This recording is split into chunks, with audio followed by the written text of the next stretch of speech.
Samba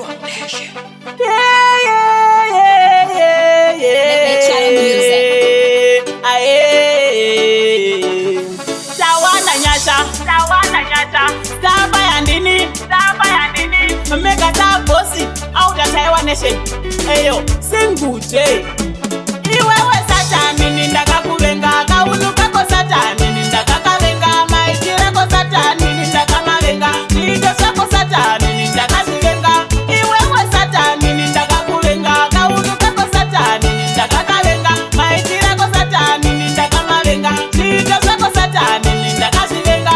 Unoditambudza satani nezvirwere vanhu vakuru vamwe nevapwere vanhu vanofa vasingazi Mwari zvizere nerera nezvirema vese vari kuchema hapana nechiedza tingori murima vanhu mubhawa vanozara kuchechi havazari satani anofara si Mwari haafari. Get behind me Satan.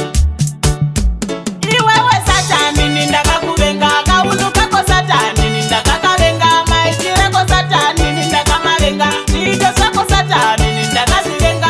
Iwewe satani nindakakuvenga kaunuka ko satani nindakakavenga maitire ko satani nindakamavenga nito sako satani nindakasivenga. Mupenyu satani haana simba ticharamba tina madhati ngopera simba nerepara Jesu isu takaporesa chero David 1 akakunda ana mwana akapuwa dzingori nyasha urarama kudai nyasha tinofamba nenyasha tinogara nenyasha tichichengeta nenyasha tawana nyasha idebube.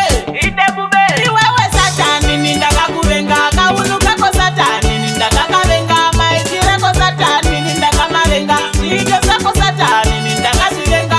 Iwewe satani nindakakuvenga kaunuka ko satani nindakakavenga maitire ko satani nindakamavenga nito sako satani nindakasivenga. Unoditambudza satani nezvirwere vanhu vakuru vamwe nevapwere vanhu vanofa vasingazi Mwari zvizere nerera nezvirema vese vari kuchema hapana nechiedza tingori murima